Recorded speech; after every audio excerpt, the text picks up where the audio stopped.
สบายดีท่านผู้ชมทั้งหลายวันนี้จะพาท่านผู้ชมไปชมบรรยากาศที่ทำแห่งหนึ่งเนาะทุกคน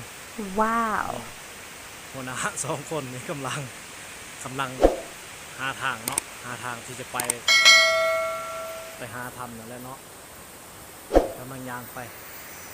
บ่ธรรมดาได้ทุกคนขึ้นภูได้แล้วหน่วยภูนี่ก็สูงฮอดแล้วบ่หัวหน้า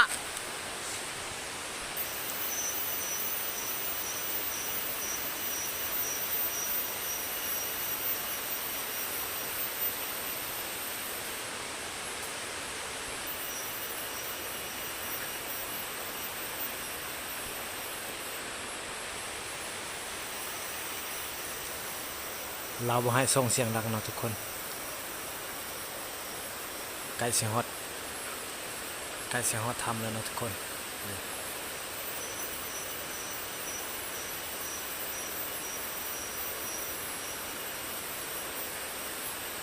ใกล้สิฮอดแล้วนะทุกคนยางลบหน้าลบหลังเนาะทุกคนสงสัยลงทำยันมีจำพวกสัตว์ป่าเนาะทุกคนเราเลยบ่ให้ย่างไปให้จอดอยู่จุดนี้เนาะทุกคนเบิ่งเอาด้วยท่านผู้ชมทั้งหลายบ่ธรรมดาได้หัวหน้าเพิ่นนี่มือปืน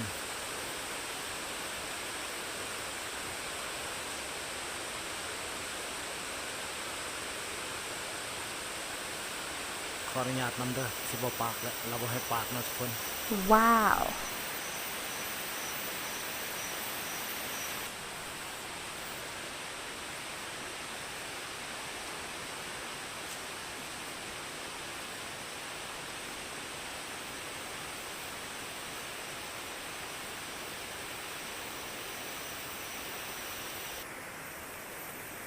ใกล้สิฮอดแล้วเนาะทุกคน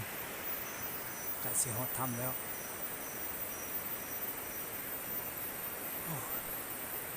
เหนื่อยห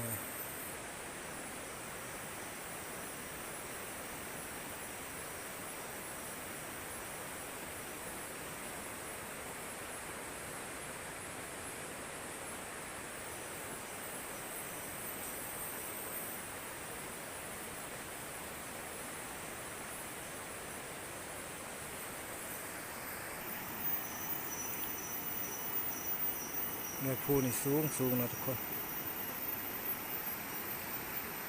น้ำขึ้นน้ำจูนพูนนะทุกคน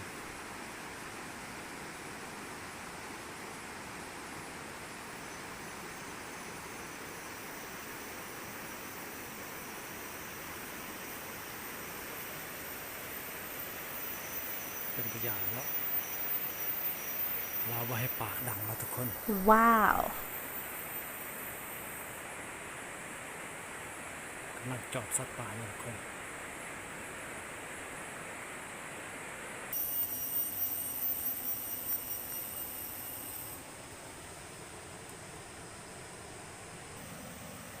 ดอกไม้นี่งามทุกคน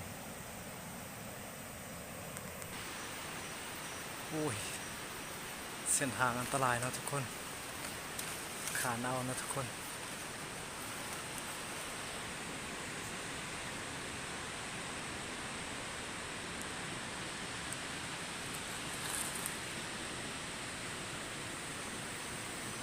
ธรรมศาสตร์วาดขึ้นมาเองนะทุกคนงามโอ้ยอยากได้เนาะโอ้สูงริบทุกคนเป็นตัวอย่างเนาะพี่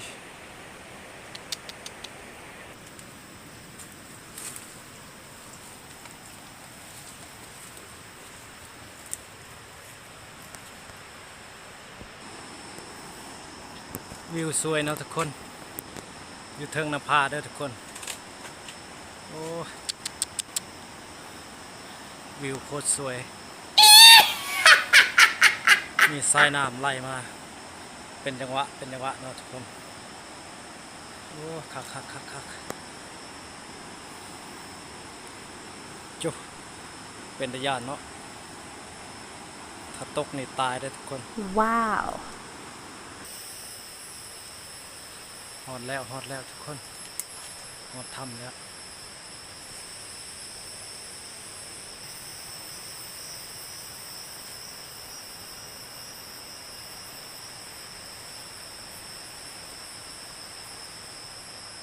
ฮอดแล้วบ่คนอ่ะสวัสดีทุกคนฮอดแล้วเนาะทุกคนนี่คือปากถ้ำเนาะนี่แหละจุดประมาณที่พวกเราจะไปเนาะไปจับเจียวว่าซั่นเจียร้ายอยู่นี่เป็นพันตัวเนาะทุกคน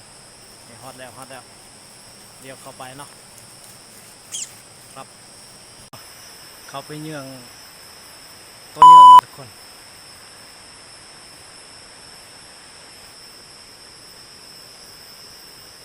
โอ้ซูมริบๆเป็นระยะเนาะทุกคนเอาเข้าไปแล้วทุกคนเข้าไปแล้วเขาเวิร์ด2 คนเนาะทุกคนเบิ่งเอาบรรยากาศนี่คือว่าเงียบๆในน้อยหนึ่งเนาะ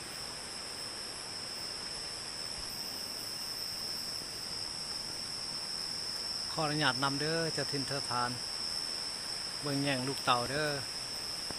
คอยอยู่ดีปลอดภัยโอ้ยกระทบกับแสงแดดมันบ่อยากงามเนาะจะได้คนน่ะมีบ่ใส่ตัวเจียหันได้บ่บ่มีบ่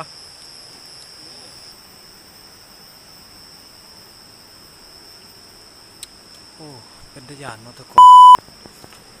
ไปสิกะเข้าไป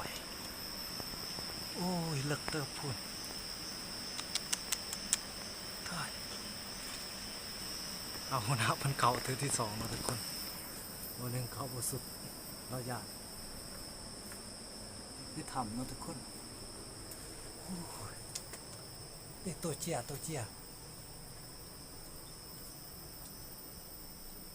นกบริเจียนจับมาตีเจียนหัวหน้าขออนุญาตมันเด้อจะถึงจะทานเอามอดให้สังคมเพื่อที่หัวหน้า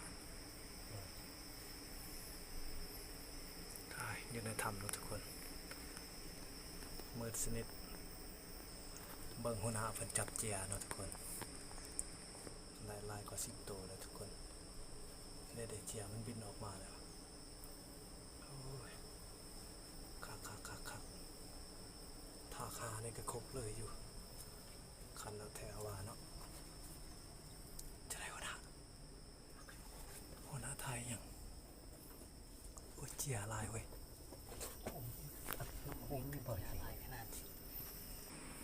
นี่คือปากถ้ำเนาะทุกคน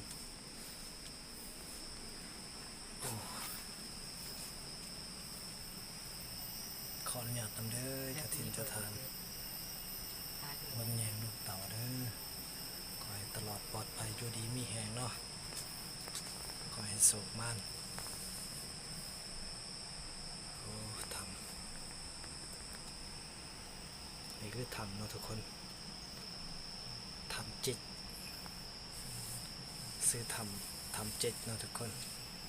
จะว่ามีในตัวหนังสือเนาะภาษาอ่านว่ามีเนาะใช่พัทยาเนาะนี่คือตัวเยื่องเนาะมาพักผ่อนมันพักผ่อนอยู่ระยะหนึ่งเดี๋ยวนี้มันไปแล้วมันย่านตายเนาะทุกคนมาจับตีหัวหน้าจับตัวเจียจับแล้วนะเอาจับตีหัวหน้า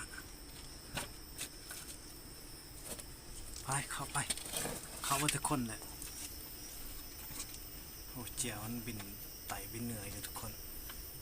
ตัวเจียเนาะโอ้มืดสนิทเป็นอาจารย์นะทุกคนจับยัดใส่ธงเลยทุกคนขออนุญาตจับเจียหน่อยเด้อจะเทนจะทานบ่มีแนวกินนะเนาะอึดแห้งโอ้เจียเนาะทุกคนเจียโอ้มันปิดโอ้ยจับอะไรตำตาเขาโอ้มันบินจับอะไรเอ้า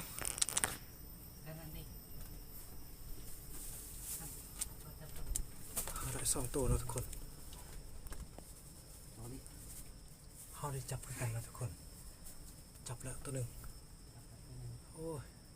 มันตันตาเขาหมดนี่ตาเขาบวมหมดเลยทุกคนโอ้ออกหมดเลยไปไหนโอ้บินเข้ามาอีกบินกลับแล้วก็บินเข้าเนาะบินออกแล้วก็บินเข้าโอ้ยหัวหน้าเพิ่นนี่บ่ได้พ่อโตเนาะทุกคน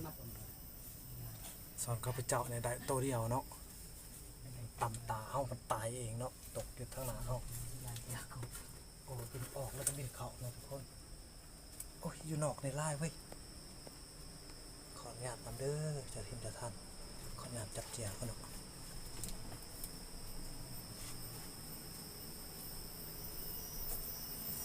กระตูเจียเนาะทุกคนโอ้ออกหมดแล้วทุกคนจับบ่ได้พอโตทุกคนเลยเด้บินเข้าแล้วก็บินออกไวอีหลีเว้ย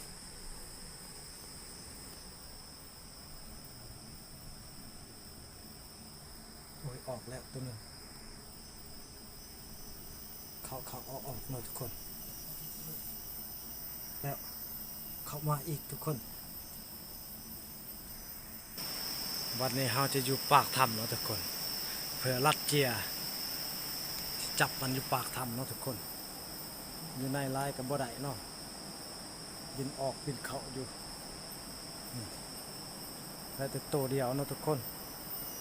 เจียเนาะทุกคนมันเดียว นี่คือเจียเนาะทุกคน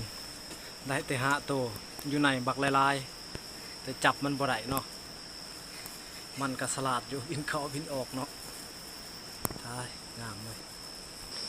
สิเข้ารอบสองเนาะทุกคนได้น้อยลายได้แต่หาตัวเนาะเจียบักลายๆเป็นพันตัวคนนี่ทากก็ครบเลยอยู่เนาะทุกคนโอ้ตัวใหญ่ทากหานี่ตะยานเนาะทากนี่นี่คือปากถ้ำเนาะทุกคนโอ้ยถ้ำใหญ่เนาะ ที่ดาว หัวหน้าเพิ่นกำลังไปตัดไม้แซเนาะทุกคนจับเอาบ่ได้แล้ววะมันญาติเจียกครบมัน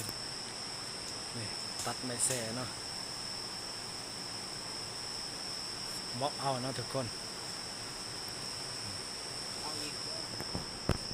ไปตีหัวหน้า เข้าไปหัวหน้า มันมีคู่ หัวหน้าเตี้ยเพิ่นบ่กล้าเข้าเนาะบ่มีโคมแล้ววะเราย่านเจียกครบไปตีหัวหน้า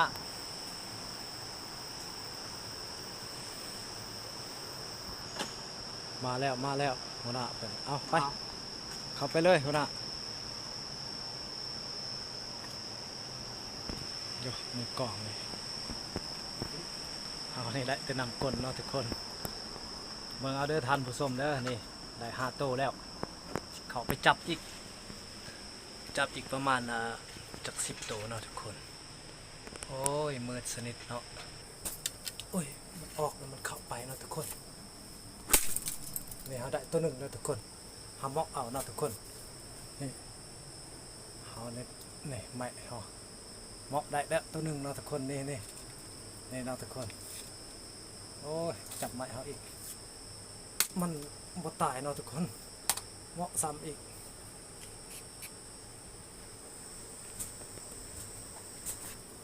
มันออกมาแล้วออกแล้วก็กลับคืนเนาะทุกคนมันเห็นเฮาโอ้ยกลับอีกเอ้าเจียหน่อยอันนี้เนาะโอ้ยออกมา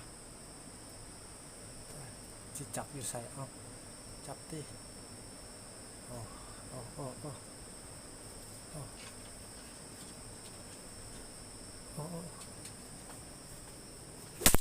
บ่ได้เนาะบ่ถึกเนาะทุกคนโอ้ยบินโอ้ยบ่ถึกทุกคน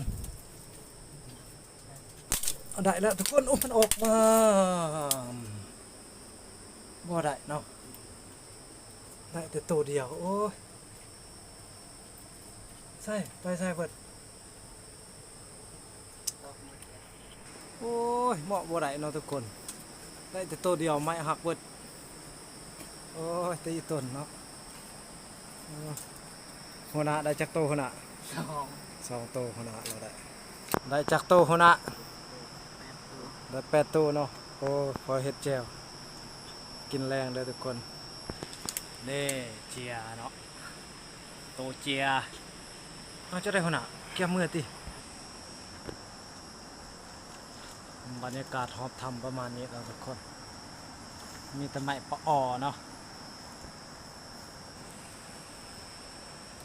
หัวหน้า